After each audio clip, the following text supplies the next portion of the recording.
You know, over the years, there's been several movies and things that's caused me to ask the question, why? For instance, why don't gremlins multiply on a foggy night? Why ain't no half stepping? Why does Kosh always ask, who are you? Like they ain't none of his business. Why he all up in ours? But I think one of the best questions as far as Star Trek goes that I had to ask was from the series Deep Space Nine. You see, because in the first episode entitled The Emissary, what would become later known as the Prophets, with the wormhole aliens, they kept asking Cisco this very important question. Then why do you exist here? I don't understand. You exist here. Why do you exist here? Now, the thing is, first, when I first used to watch this episode as a shorty, right, I used to think to myself, oh, why does he exist at Wolf 359, the death of his wife? You know, why does he keep existing here? And the more and more you watch the episode, you start to be like, oh, okay, well, all his memories are of this place. No matter what, this place defines him. This situation, this event, this one event defines the character of Cisco. This is going to be who he is moving forward, the basis, the 0 point. But then you have to ask, the wormhole aliens are pretty intelligent, right? They would have been able to be like, yo, no, we're not talking about this. We're talking about, why do you exist here? And we ain't saying why you exist with the board. No, no, no. We're saying, why do you exist here? Now, so it could be possible that they were talking about something entirely different. And so this is the proposition that I figured I'd make. What if the prophets, the wormhole aliens, seen Cisco as an anomaly, seen him as one of them, right? But was asking not why do you exist here, but why do you exist in a linear time frame? Low-level ionic pattern. It's probing us. Someone's idea of shaking hands, maybe.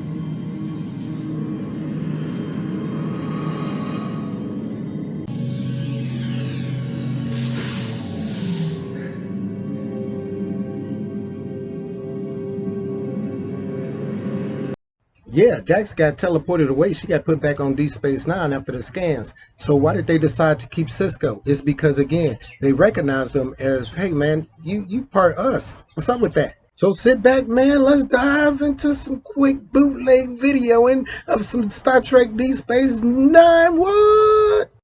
So what do I propose? I propose that the wormhole aliens seen Cisco, this entity entering their realm, and decided, hey, let's take a look and talk to this, because this is one of us. We clearly see or sense that this is one of us, but he doesn't belong to our realm. Like we don't know anything about this person. But I might be getting ahead of myself. So I did a video a while back on Cisco, the prophets, and how that whole situation took place. I'll leave the link for that below. So check it out, man. If you got any questions about Sarah Cisco, Benjamin Cisco, and that whole situation surrounding his particular character. I should also begin by saying, hey, this is going to have spoilers, but Deep Space Nine is forever old. Oh my God, it's forever old. I feel so old. But Deep Space Nine has been out forever and is by far one of my favorite, if not my favorite, absolute hands down series of Star Trek ever put to film. So let me begin by secondly saying that it is an honor to talk about Deep Space Nine, because I really ever do. It's perfection. Why do I need to talk about it? So basically, in a nutshell, what happened is this. You had a prophet that took that took over Sarah Cisco's body, basically, and had her marry Ben's father, that whole little situation. In that time, Benjamin Cisco was conceived, and the wormhole alien left, or the prophet left his mother and left her basically without any memory of having ever married Ben's father and having had a kid. So can you imagine waking up next to somebody and you don't remember any of the stuff that they talking about? First of all, look, that's got to be a whole little mentally tripped out thing. Like, I'm surprised that Cisco's father didn't get brought up on charges, because can you imagine, waking up and being like, hey, hey, baby, good morning. And she looking at you like, oh my God, you kidnapped me. And what's been happening? I don't remember you. I don't remember this kid. Everything you saying that happened from the moment we met, I don't remember none of that. And it would be true because that was a wormhole alien inhabiting her body. So first of all, that was real messed up for that prophet to have done. But as a result, Benjamin Lafayette Cisco was born. Okay, so that gives him part prophet. I don't know if you call it DNA or spirituality or soul or presence or omnipresence. I don't know, but it gave him part prophetness. Now, I don't think there's a way that I could properly and effectively get to the idea of nonlinear existence because as humans, our reality is, cause, effect, cause, effect, cause, effect. We can't anymore go back in time. Well, in the Star Trek universe, we can't anymore go back in time than we can forward in time or anything like that. We are locked in this particular existence. The things that happened before is locked in the past, the present is malleable, and the future is forever changing. But hell, I think Cisco explained it the best. Here it is. Each day affects the next. That is the essence of a linear existence. This isn't how the wormhole aliens or the prophets experience their existence. They experience their existence over the whole life arrow, the whole time arrow. Their whole existence from beginning to end is known to them. So for them, there is no concept of, yesterday, tomorrow, wait a minute, an hour, none of these phraseologies or concepts that we have that shapes our reality is totally alien to these guys. Trying to even imagine something like that, in existence like that, where your whole past, present, and future is all one thing, is just as alien to me and impossible to imagine, and as I'm sure the vice versa would have been for them. Which is probably why she responded the way that she did. It is inconceivable that any species could exist in such a manner. You are deceiving us. No.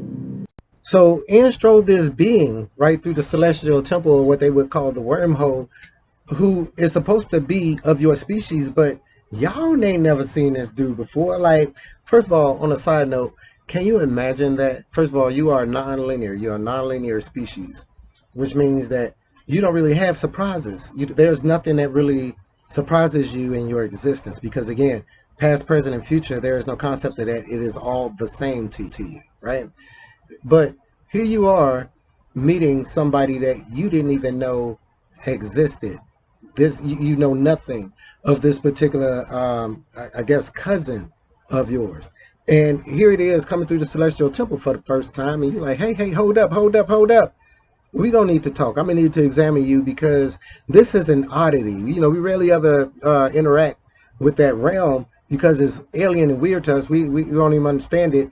But here you are. We're going to need to talk to you real quick. So, of course, they decide, hey, man, we're going to talk to this dude through his memories because that's how we chat. Now, the thing is that Cisco's memories, again, was always of Wolf 359. That was a very traumatic, if not one of the most traumatic experiences of his life, at least up until that point. His whole reason for getting out of Starfleet, all of that, his reason for disliking Picard, all of these things that they covered in Emissary 1 and 2 was a direct result of the situation in Wolf 359. And we know how hard it is for us as humans to forget about traumatic experiences, to just let it go. So now you got this species that's trying to talk to you using your particular mental settings and that you decide to choose at the time, and this is where you all are. This is where the arena that you guys are having a conversation in, and it just so happens to be Wolf 359. But see, the thing is that wormhole aliens asked them a very cool question. Then why do you exist here? Why do you exist here? So let's think about that. Why do you exist here? First, you have to wonder, now that Cisco was exposed to the prophets, right? They're basically inside the celestial temple. I wonder, was the prophets aware of his entire lifeline? I wonder is that when they became aware of everything that he was supposed to do, how he was supposed to serve his position as the emissary. But now, of course, that might be a little stretch considering what this dude right here said.